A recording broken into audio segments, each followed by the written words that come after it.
Bueno, pues vamos a presentar a Liana Rebolledo, a quien tiene ya su revista, que es imperdible para participar en este evento.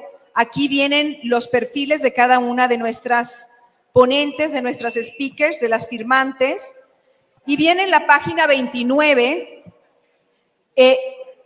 la reseña de Liana Rebolledo, conferencista inspiracional, comunicadora y consejera integral. Liana Rebolledo, nacida en la Ciudad de México, es comunicadora por profesión, activista por vocación y humanista por amor a la vida. Obtuvo su título de licenciatura en Periodismo y Ciencias de la Comunicación en the University City of Los Angeles, UCLA, presentadora en principales eventos de formación, educación, entretenimiento, escritora, productora y conductora de radio y televisión con contenido positivo. Posee una certificación en consejería integral por Los Angeles City College. Esto, agregado a su experiencia de vida, le permite ayudar a personas en estado de riesgo. En su labor humanitaria ha colaborado con diferentes organizaciones y medios de comunicación en varios países de América Latina y Estados Unidos. Liana viaja por el mundo inspirando a millones de personas, no solo a través de su testimonio, en donde nos relata lo maravilloso que han sido los años al lado de su hija, el apoyo que ha sido la una para la otra y, por supuesto, su proceso acerca de la impartición, de la importancia, del perdón, del amor y del valor que tiene el ser humano por sí mismo.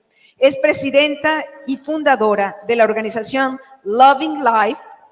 Liana es actualmente una voz en la defensa por la vida, una guerrera perseverante con una meta específica: ayudar, inspirar y educar para fomentar una cultura de respeto a todo ser humano desde la etapa de la concepción hasta su muerte natural. Y bueno, Liana también, al igual que Sara, se adhiere a la Declaración de las Mujeres de las Américas y España. Adelante, Liana, por favor. Muchísimas gracias, Brenda. Muchísimas gracias a todos ustedes, a todos los voluntarios, a todos los que hacen posible que este evento se esté llevando acá. Muchas gracias, Brenda, por este gran evento. Por el sonido me voy a venir para acá, porque estoy muy cerca de la bocina. Y en esta declaración ya basta a la suplantación de nuestro grupo humano femenino que llevan grupos financiados por bancos de usura, farmacéuticas y clínicas de aborto. Nuestro gobierno, al interactuar con ellos, dejan de dialogar con las mujeres de América y España y están dialogando solamente con las financiadoras de sus operaciones políticas. Solicitan en nuestro nombre a campañas de destrucción de la identidad femenina. ¿Qué tal? ¿Cómo están? Bendecidas. A ver, pero no se escuchan. ¿Cómo estamos? Bendecidas. Ahora sí ya les comparto. Mi nombre es Liana Rebolledo. Soy originaria de la Ciudad de México, pero desde los 11 años radico en la ciudad de Los Ángeles. Les voy a contar un poquito de mi historia de vida. Tal vez algunas de ustedes se puedan sentir identificadas o conocen a alguien o lo han escuchado en las noticias. Les cuento un poquito de dónde vengo. Vengo de un hogar disfuncional con un papá alcohólico y con violencia intrafamiliar. Soy la cuarta de 4 hermanos. La segunda de mis hermanas nació con una discapacidad por los golpes de mi papá. Hasta el día de hoy no camina. Nunca la vi diferente. Todo el tiempo me acostumbré a verla con sus piernitas, con yeso, operada, sus aparatos, sus muletas. Cuando mamá se dio cuenta que mi papá no iba a cambiar, decidió que tenía que salir del país porque si no, no hubiera sobrevivido a su violencia. Y es así cuando decide irse del país y se va a vivir a Chicago, dejando a una menor de 13, que en este tiempo, como 14 años, que es mi hermana Vero, mi hermano y después yo. En esos entonces yo tenía casi 9. La mayor se juntó con su novio buscando salir de la violencia, dejando mamá 3 menores de edad solos porque papá nos encargó de nosotros y te conviertes un adulto de la noche a la mañana. Nadie nos cuidaba, nos quedábamos solos. Papá se desobligó completamente de nosotros porque en vez de tomar esa oportunidad de cuidarnos, se empezó a alcoholizar más, se empezó a desquitar con nosotros. Decía que yo era la más parecida a mi mamá, que yo era rebelde, porque le exigía que nos dejara dinero para los gastos de la casa y no lo hacía. Tenía yo 11 años cuando en una de sus borracheras no me dejó entrar a mi casa, me dejó afuera en la banqueta. Y por más que rogué y que le lloré que me dejara entrar, ya no me dejó entrar. Y esa fue la primer desilusión, fue el primer hombre que me rompió el corazón, porque se supone que es el primer hombre que te tiene que proteger, amar y cuidar. Y ese primer hombre me estaba dejando en la calle, exponiéndome a cualquier cosa, y no se tentó el corazón, nunca abrió la puerta. Y una amiguita me invitó a irme con ella a su casa. Esta amiguita, unos años antes, había perdido a su mamá en el terremoto del 85. Y me tuve que ir de mi casa dejando a mi hermana y mi hermano. No fue nada fácil, iba a verlos cuando mi papá no estaba, pero el dolor de no estar con ellos era muy grande. Mi amiga me decía, por lo menos tú tienes el consuelo que vas a volver a ver a tu mamá. Después de 2 años que ella se fue y que se entera que yo ya no vivía en casa, regresa por mí. Y soy la primera a la que se lleva a Los Ángeles. Después de unos meses de estar viviendo con ella y mientras ella doblaba turnos y tenía que trabajar para ahorrar dinero y eventualmente regresar por mis hermanos, me salía a caminar como lo hacía por lo regular en las tardes para ir conociendo la zona. Y una tarde cualquiera que fui a un centro comercial no muy lejos de donde vivía, cuando ya venía de regreso, se detuvo un coche y el copiloto me preguntó por una dirección. Venían 2 hombres, creo que estarían en sus 20s, más o menos, hispanos, mexicanos. En lo que pensé en segundos si conocía esa dirección, el copiloto se bajó y me subió a la parte de atrás, pero fueron segundos en los que yo ya estaba con 2 desconocidos y que yo pensaba, dinero no tengo, ¿qué quieren? ¿Por qué me subieron? ¿Qué van a hacer conmigo? Y por más que lloré y les supliqué que me dejaran salir, no lo hicieron y en ese momento te cuestionas. A mí nunca me inculcaron que existía Dios, nunca me hablaron de la Virgen María, no se les inculcó ningún tipo de religión. Pero ese en el momento sí le pedí a Dios y le dije, si existes, sácame de aquí. Por parte de estas 2 personas, yo ya conocía la violencia, pero con ellos conocí una de las peores humillaciones que puede sentir cualquier ser humano, tanto la mujer como el hombre, porque fui golpeada y violada por parte de ellos 2, continuamente. Nos hemos acostumbrado a escuchar esto en las noticias, que nunca te imaginas que te puede pasar a ti. Pues sí, me pasó a mí y pensé que nunca más iba a regresar a casa. Hasta el día de hoy guardo varias cicatrices de aquel día, en el cual me dejaron tirada en un parque dándome por muerta. ¿Y por qué te intentan matar? Para que no los reconozcas, para que no puedas hacer una denuncia. Desafortunadamente, por parte del hospital en aquella época no hubo una sociedad civil, alguna fundación, algún programa que me ayudara con el estrés postraumático, a lidiar con lo que fue el abuso sexual. Nadie me explicó, nadie me orientó, no me asesoraron legalmente. Mi mamá conocía el idioma, las leyes, y mi mamá tampoco había sanado la violencia. ¿Cómo te consuelan? ¿Qué le dices?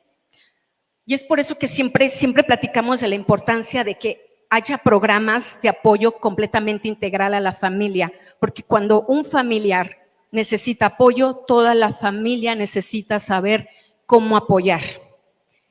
Y en este entorno regreso a casa en el cual lo único que escuché, ¿qué creen que fue? Ya no vale la pena, ya no es virgen. ¿Quién la va a querer así? No, y le dejaron la cara marcada. Perdí el ojo izquierdo. Hasta el día de hoy tengo esta cicatriz en mi rostro. Y el escuchar que se burlaran, ¿cómo iría vestida? Tú los provocaste. ¿Y saben qué? Lo peor de todo es que lo escuché por parte de mujeres.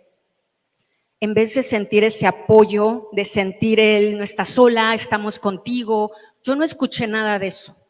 Solamente escuché, ya nadie la va a querer así y ya le arruinaron la vida. Tú cuando escuchas que ya te arruinaron la vida, ¿para qué quieres seguir viviendo?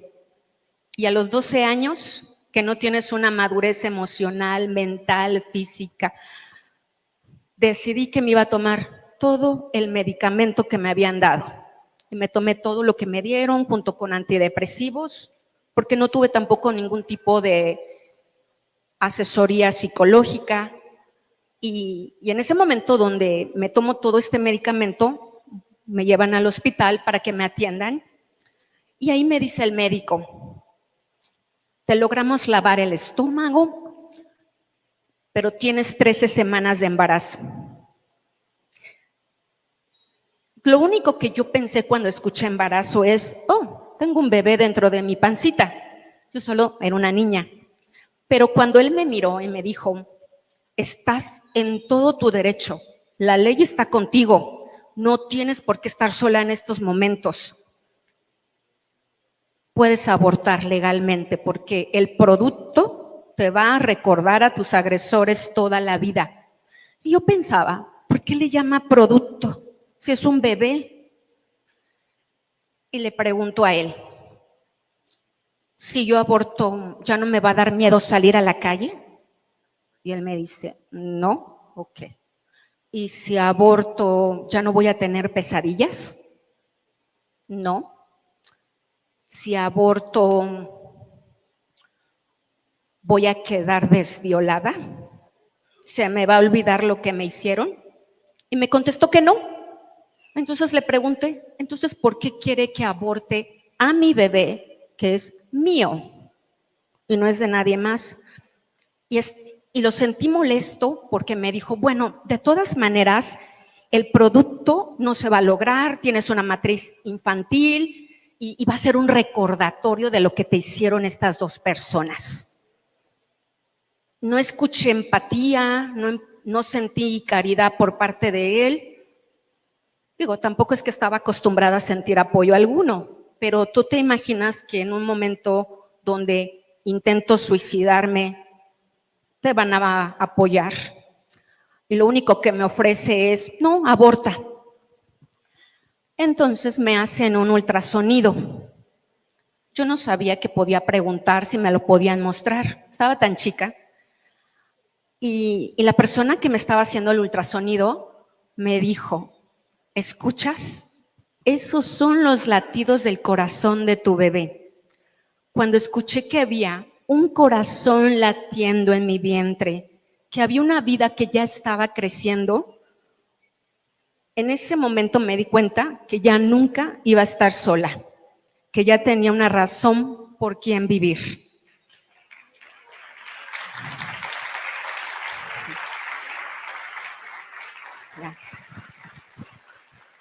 Y este bebé se convertía en esa luz en medio de toda esta oscuridad.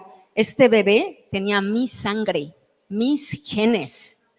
De las otras personas no tengo la menor idea y no me importó, porque si estaba dentro de mí, solo era mío. Y aquí hay muchas mamás, a un hijo, ¿por qué lo quieres? Porque es tuyo. Un hijo, su valor no está en cómo fue concebido, ni si lo esperabas o no lo esperabas, o si era deseado o no deseado, que por cierto hay que quitar esa palabra. Todos los bebés son inesperados, no planeados, pero no por eso, la palabra deseados suena muy, muy fuerte. Y así, mi bebé inesperado y no planeado, no tenía por qué pagar la pena de muerte por un crimen que no cometió. Mi bebé no era un ser humano de segunda clase por el hecho de haber sido concebida de la manera más violenta. Si me preguntan cómo le iba a hacer, no lo sabía.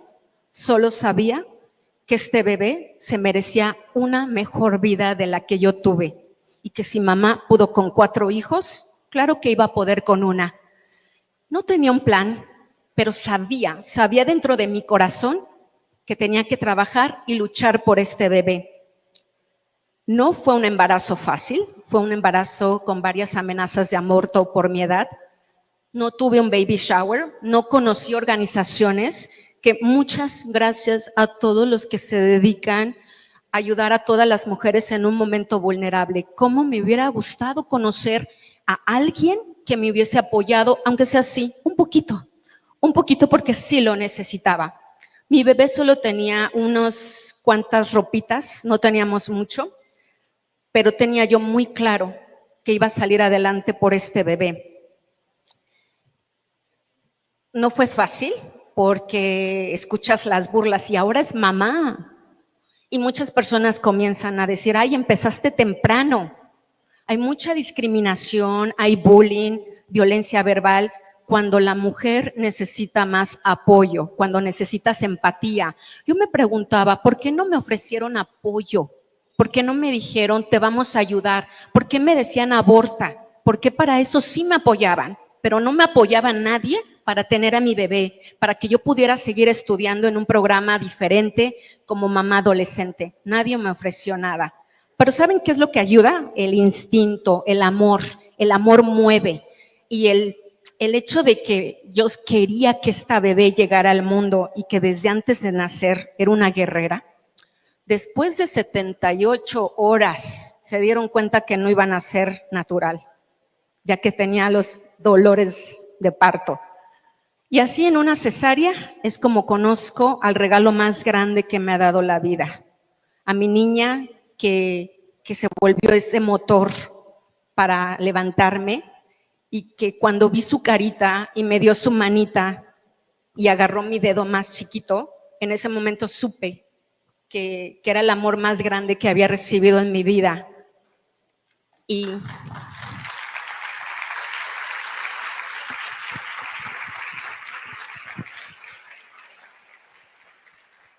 si criar a un hijo casados es difícil, imagínense criar a una bebé a los 12.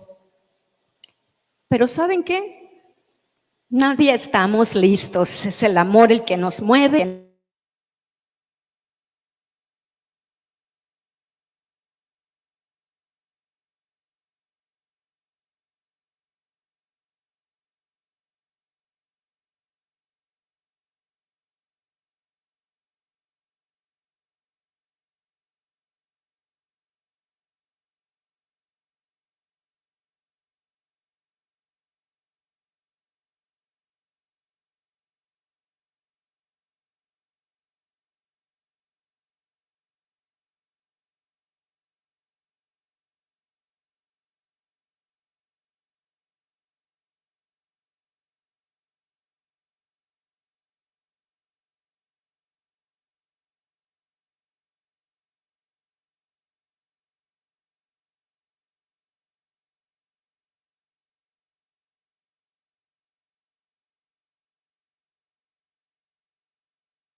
nada de mi vida, porque me dieron el coraje de decirles, les voy a demostrar que se equivocaron y que no por lo que me sucedió pierdo mi valor, ni mi dignidad, ni mi esencia. Esa nadie la puede tocar, por mucho que me hayan golpeado y me hayan violentado y se hayan burlado. Y así fue como Janet y yo empezamos a vivir juntas. Tenía ya 4 años cuando me escribió su primer carta. Y en ella me decía, mami, gracias por no haberme regalado, gracias por darme la vida. Yo me preguntaba, ¿cómo es que tan pequeñita intuye, se da cuenta, sabe que nuestra situación no fue igual a las de muchas familias? Pero en ese momento yo reconocí que la que me había dado la vida a mí había sido ella, porque si yo no la hubiera tenido, yo me hubiera muerto, hubiese entrado en drogas, alcohol, promiscuidad, prostitución, y lo digo con mucho respeto, pero el dolor es tan grande que necesitas anestesiarte con algo, y mi anestesia fue el amor de mi hija, el amor que nunca recibí por parte de nadie, me lo dio ella.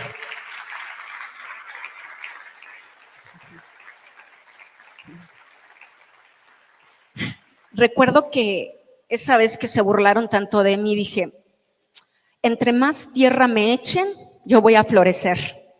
No sé cómo, lo único que sé es que debo de trabajar las horas que tenga que trabajar para el día de mañana poder comprar una casa y darle un hogar a mi hija. Trabajé de hostess, cajera, mesera, y así como hice lo que sería high school o preparatoria aquí abierta, a veces tomaba temporadas las clases en la escuela y a veces en casa porque tenía que tener 2 trabajos. No fue fácil buscar quién me cuidara a mi nena y con el miedo de que le fueran a hacer algo. Siempre ese fue uno de mis más grandes temores, el que alguien le fuera a hacer algo, y es por eso que hasta el día de hoy decidí que yo no iba a tomar una gota de alcohol. ¿Por qué? Porque mi niña me necesitaba entera, me necesitaba completa y que yo la protegiera. E inclusive me quedó muy grabado que estos 2 tipos, cuando sucedió el secuestro, estaban bebiendo algo.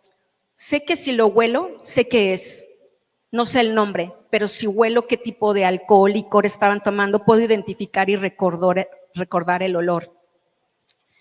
Y así fue como logró terminar mi carrera, estudiar comunicación y entrar a la Universidad de Los Ángeles para estudiar como periodista y empezar a trabajar en los medios seculares. Sabía que con un micrófono iba a poder llegar a muchos, muchos lugares.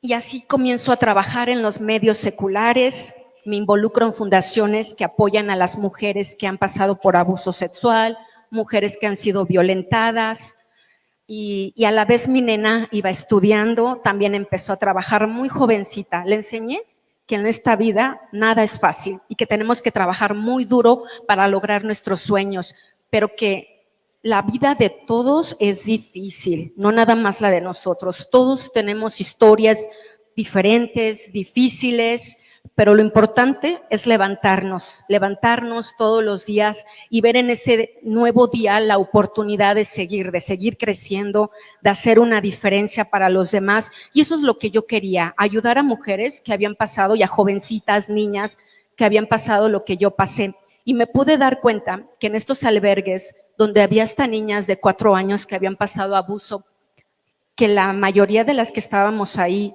embarazadas por violación no abortan. Esto solamente es un mito que grupos feministas proabortos utilizan para hacerle creer a la mujer que esa es la única salida, que tu vida está arruinada, que tienes que abortar, que un hijo destruye, y es la mentira más grande que he escuchado en mi vida, porque como verán, mi hija no destruyó la vida, por el contrario.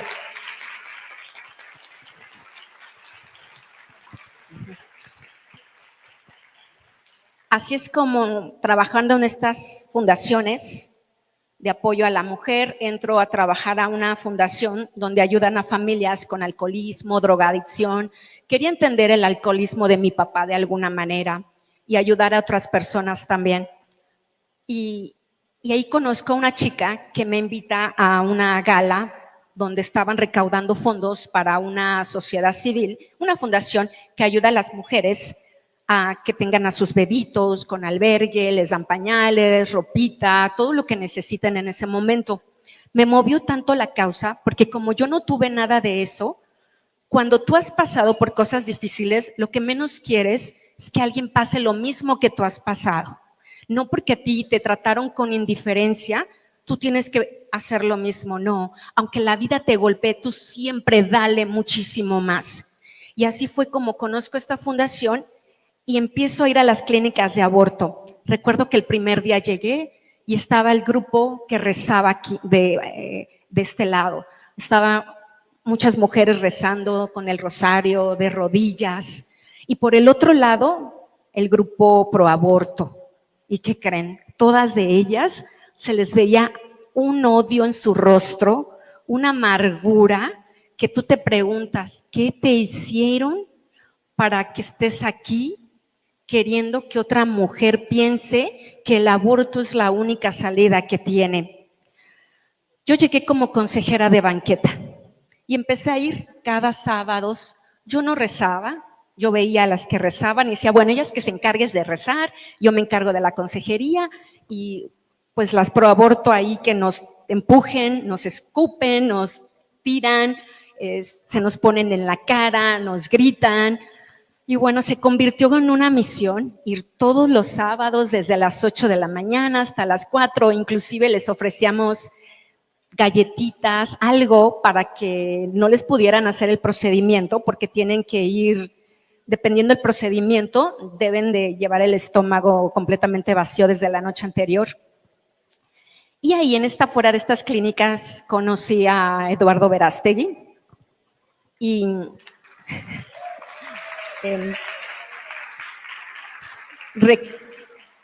recuerdo que cuando platicamos y él me dijo, ¿por qué estás aquí? Fue de las primeras personas a las que le conté, porque yo no le contaba a nadie, era como que no quería que nadie se enterara, como que era algo muy privado mío, porque me hicieron sentir que debía yo sentirme avergonzada de lo que me hicieron y por eso no quería que nadie supiera. Y él me motivó a que hablara, que de hecho ya lo estaba haciendo con las chicas que llegaban. Para mí fue una terapia. Muchas veces decían, ay, qué bueno que vas a ayudar, pero no es así. La que salía ayudada era yo. Yo llegaba con un cansancio físico y mental y emocional por todo lo que ves, por el olor de la sangre, de todos estos bebitos que están asesinando. Y cada 8 días ahí estábamos, ahí estaba también Eduardo rezando, hablando con mujeres. Y un día llegó una señora y me dijo, oye, hay un sacerdote que te quiere conocer, le contamos de ti, de tu historia. Para esos entonces ya las chicas que estaban ahí, las que rezaban también, ya sabían por qué yo iba. Y me senté, quiere conocer este sacerdote, quiere que vayas a su estación de radio, se llama Padre Juan Rivas. Y yo, un sacerdote. ¿Cómo para qué me quiere conocer un sacerdote si yo no estoy cerca de la iglesia? Pero bueno, voy, lo conozco e inmediatamente se dio esa relación padre-hija, donde le conté por qué iba a las clínicas y me acuerdo que me dijo, ¿y ya los perdonaste? Yo, no, padre, ¿cómo cree? Esas cosas no se perdonan, voy a vivir con este odio por estas personas hasta el último día de mi vida, siempre deseándoles que les vaya mal. Y él me habló del verdadero significado del perdón, que hoy entiendo que humanamente no es posible y que tuve que orar mucho para tomar la decisión de perdonar a 2 personas dañadas. Pero les digo algo, no cambiaría el secuestro por nada, no se lo deseo a nadie. Sin embargo, Jeanette es lo más importante que he tenido en mi vida. Así que con todo el dolor que me hicieron pasar, haberme hecho mamá ha sido lo más gratificante que he tenido como mujer y como madre. Sigo siendo madre y después les comento por qué digo sigo siendo mamá.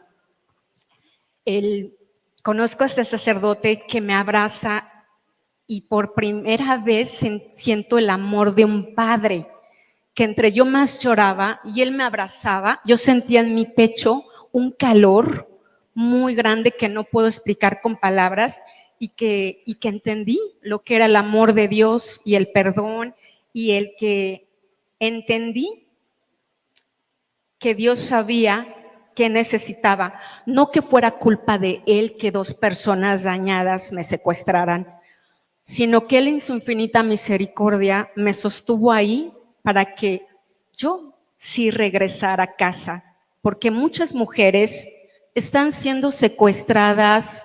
En Estados Unidos cada 5 minutos hay una violación.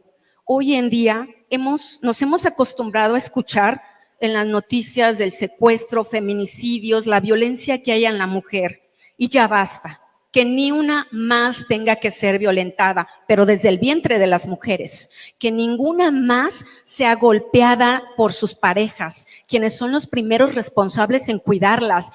Y te preguntas, ¿qué está pasando como sociedad? Que como mamás, lamentablemente hoy hay muchas mamás solteras, y lo digo con mucho respeto, pero nunca vamos a hacer el papel de mamá y papá. Nunca vamos a poder restar lo que un papá le puede dar a sus hijos. Los hijos necesitan a ambos, a mamá y a papá.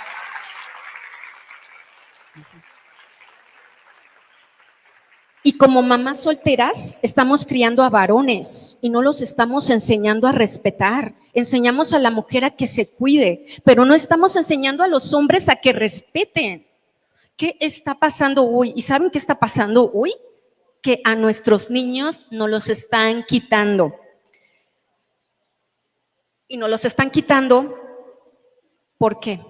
Porque al atacar a las niñas y a los niños desde pequeños, fomentándoles ideologías destructivas, atentan contra la familia, que es lo más importante que tenemos hoy en día.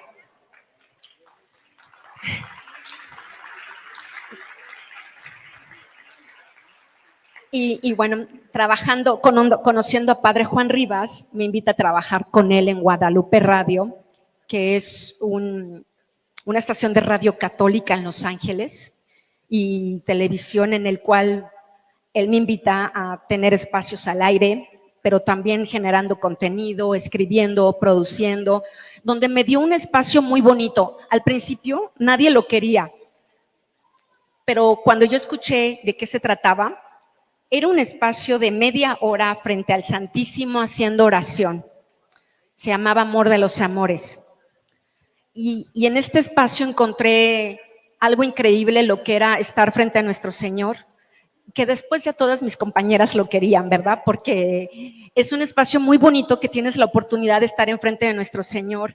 Y estuve colaborando muchos años en esta estación de radio, pero también al mismo tiempo eso me permitió poder viajar y llegar a escuelas, compartir con muchos estudiantes, estar con muchos jóvenes, ver sus primeras necesidades y ver qué es lo que está pasando con nuestra juventud hoy en día. ¿Y qué les puedo contar de mi Jeanette? Jeanette Olivia, así le puse. Mi segundo nombre es Olivia y quería que tuviera también mi segundo nombre. Jeanette quiere decir la llena de gracia. En su momento yo no sabía qué eso quería decir. Yo solamente sabía que una de mis muñecas se llamaba Jeanette. Y para mí era una muñequita de carne y hueso, que lloraba cuando yo quería dormir, ¿verdad? Pero también fue una niña muy obediente que se convirtió en mi compañera de vida, mi amiga.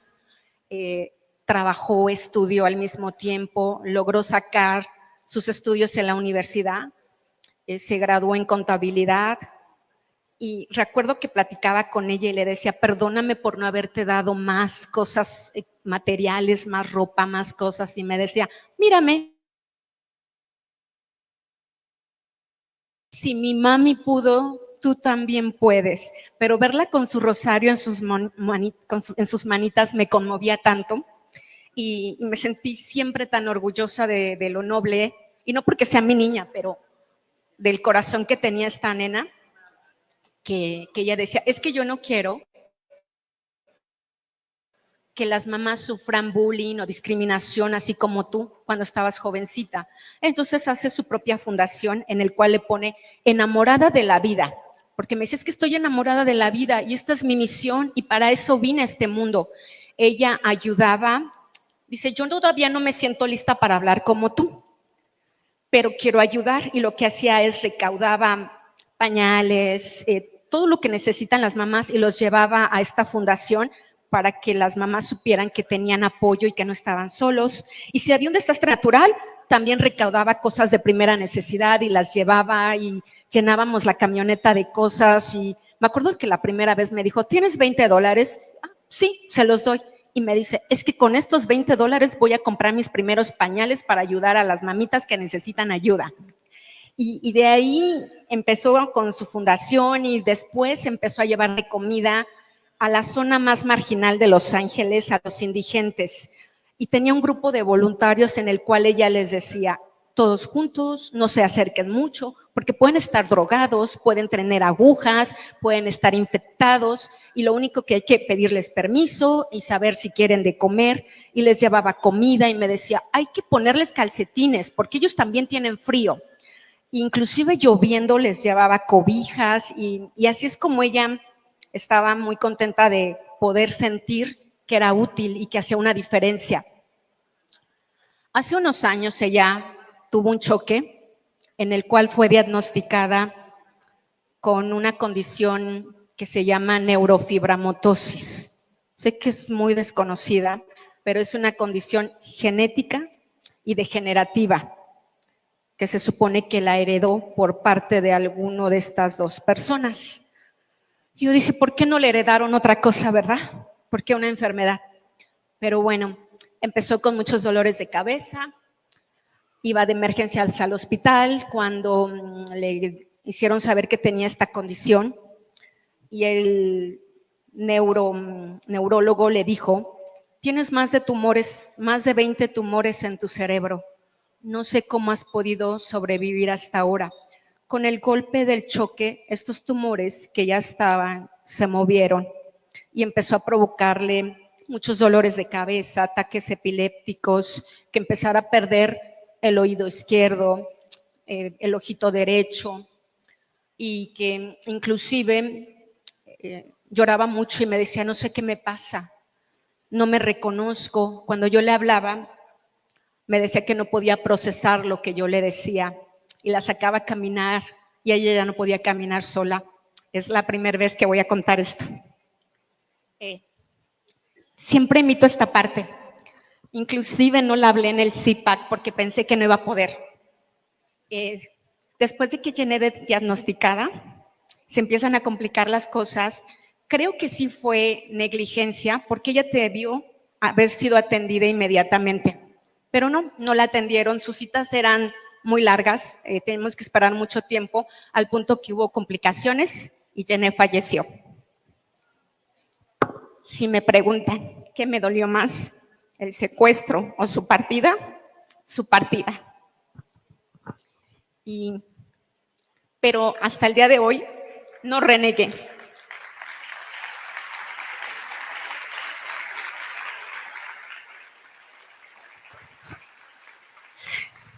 Le doy gracias a Dios por cada día que me permitió estar a su lado. Si hay algo que pudiera cambiar, sería haber pasado más tiempo con ella. Por eso, ustedes no tienen idea la diferencia que hacen con estas instituciones de la sociedad civil que ayudan a las mamás para que tengan a sus bebés. Porque si yo hubiese tenido ese apoyo, hubiera podido pasar más tiempo con ella en vez de pasar horas trabajando. Pero desde el primer día que falleció, se la entregué a Dios y entendí que ella había venido aquí con una misión.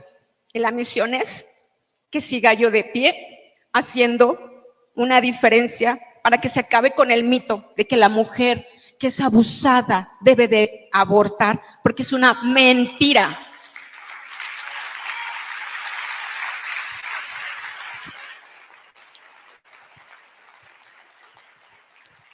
Claro que no ha sido fácil, porque una parte de mí quedó mutilada y porque pensé que no iba a volverme a poner de pie nunca.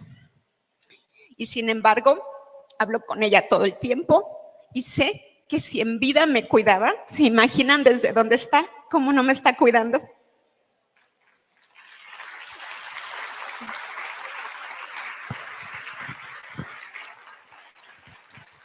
Lo que me da mucha esperanza es saber que la voy a volver a ver y que en su honor me vuelvo a poner de pie, porque todos los bebés que nacen en circunstancias por violación tienen que ser defendidos, tiene que ser su vida respetada. No podemos castigar a los bebés por el crimen de un violador. ¿Saben a quién es el único que estamos protegiendo? Al violador, porque se está perdiendo toda evidencia del crimen que cometieron y no se vale. ¿Saben cuántas niñas están en el DIF encerradas porque sus padrastros o sus propios papás abusaban de ellas? Y son las niñas las que están encerradas y no los violadores. O sea, ¿qué está pasando con nosotros? Lo más triste que me ha tocado ver es cómo niñas desde los 4 años me dicen, es que mi abuelito, mi tío, mi padrastro me está tocando y mi mamá no me cree. Mujeres, ¿qué nos está pasando? Necesitamos creerle a nuestras hijas. Necesitamos ser mamás, las que ya son mamás antes que mujeres, porque lo que me ha tocado ver, que inclusive después de muchos años de estar en clínicas de aborto, Eduardo Verástegui decide que tenía que poner una clínica en Los Ángeles, justo en la zona donde más clínicas de aborto hay, clínicas que se llaman San Juditas Tadeo, San Francisco de Asís, Virgen de Guadalupe. ¿Por qué? Porque así nuestra comunidad hispana, que es vulnerable, va a estas clínicas pensando que les van a ayudar.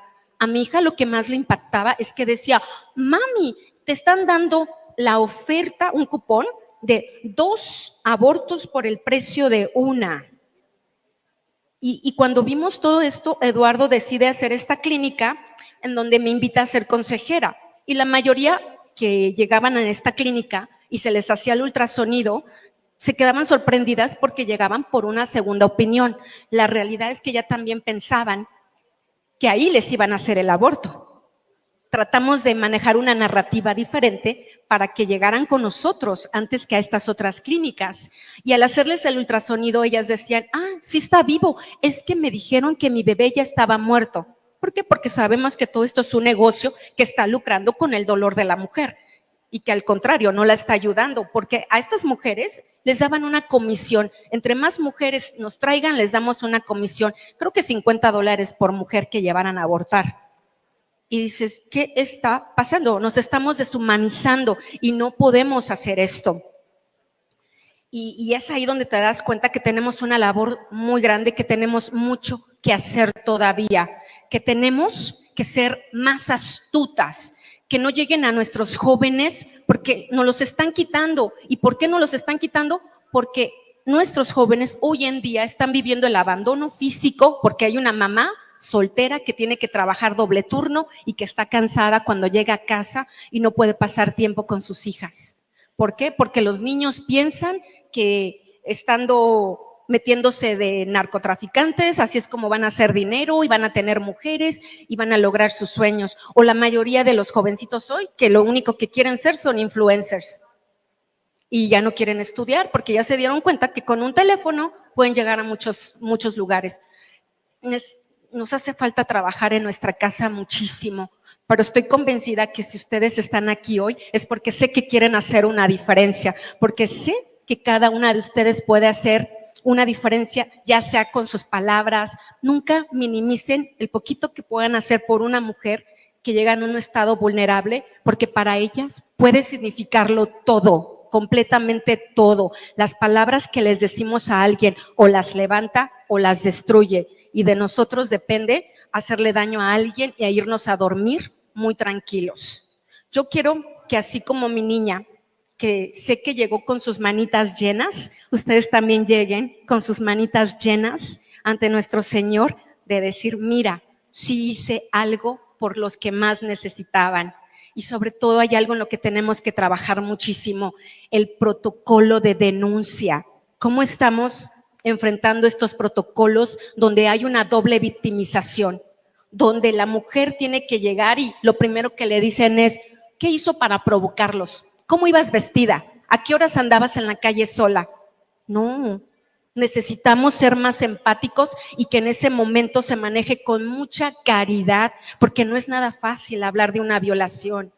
Yo creo que ya llegó el momento de no quedarnos calladas y de denunciar hasta que se cambie completamente esta cultura que le hace creer a la mujer que es culpable y que debe de sentir vergüenza. No debemos de callarnos, no debemos de sentir vergüenza por lo que nos hayan hecho. El que debe de sentir vergüenza es el violador, no nosotras.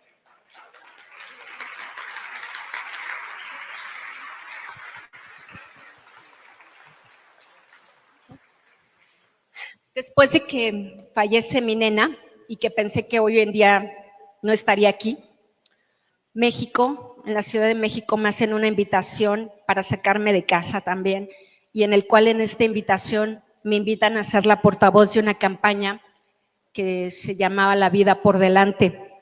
Es una campaña en la cual, como vocera, teníamos que decir que es una campaña pro mujer, y realmente sí era una campaña pro mujer, pero realmente era una campaña pro vida. Pero así como ellas tienen una narrativa en el cual enganchan a nuestras jóvenes, pues nosotros también tenemos que manejar otras narrativas, en el cual era llegar a todos los medios para poder promover esta plataforma de La Vida por Delante, en el cual era una sombrilla en el cual eran más de 500 instituciones de la sociedad civil, en el cual ofrecen lo que es asesoría legal, apoyo psicológico, albergue, atención médica. Y yo llegué a México completamente destrozada, pensando que, es más, ni siquiera podía articular. Tenía el estrés postraumático a todo lo que daba y tartamudeaba mucho y decía, ¿cómo es que voy a poder hacer ese trabajo si ni siquiera puedo hablar? Y esta campaña me ayudó mucho porque me invitan otra vez a dar pláticas a escuelas, ya sea desde sexto año, primarias, secundarias, preparatorias, universidades, y te das cuenta que hay mucha violencia y que te podría decir que 10 jovencitas que escuché, 5 habían vivido violación. Estamos hablando de que la mitad o más de la mitad. Y ahí es donde te preguntas, ¿qué estamos dispuestos a hacer para prevenir el abuso? ¿Cómo vamos a cuidar a nuestras jóvenes? Y hay que hablar con ellas. Y lo que les decía, lamentablemente educamos a la mujer para que se cuide, pero no estamos educando a nuestros jovencitos, ¿verdad? Y ahí ves que también el varón también vive violación desde muy pequeño. Pero ¿saben de qué me di cuenta? Que los niños a muy temprana edad están viendo pornografía. Hace muchos años, si no me equivoco, fue en el 89, cuando se le dio la pena de muerte a uno de los violadores seriales de Estados Unidos, Ted Bundy. No sé si alguien ha escuchado su nombre. Ted Bundy, él comentaba que él empezó a ver pornografía y después empezaba a espiar a las mujeres en las ventanas, y después su violencia fue escalando hasta que llegó el punto en que las violaba, después las asesinaba y las violaba. Y bueno, pero ¿qué estamos haciendo para que nuestros jóvenes no vean pornografía? Que esto es lo que está haciendo que nuestros jóvenes violen pensando que es normal, y no podemos normalizar ese ataque contra la mujer. Tenemos que hacer algo y cambiar los protocolos. Hoy mi pregunta es, ¿cuánto vale una vida? ¿Y qué estamos dispuestos a hacer? Y la vida se defiende hasta con la propia vida. El solo hecho de que una sola vida se pierda ya es una gran pérdida. Es una gran pérdida para toda la humanidad. Y saben, hay algo que me dijo el médico: tu hija siempre va a ser un recordatorio. Y sí fue un recordatorio, pero no de la agresión. Fue un recordatorio de que el amor es mucho más grande que la violencia.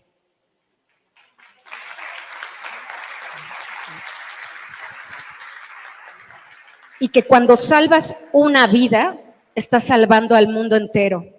Muchas gracias a todas ustedes por estar aquí y a todos ustedes.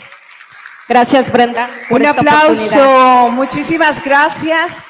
Esto es ser una mujer empoderada, poder con las cosas, poder con la vida. Y bueno, ella no nada más tuvo el poder de amar a su niña, sino que está teniendo el poder de transformar las vidas de muchas personas. Muchísimas gracias, Liana. Gracias a ti. Muchas gracias a ti.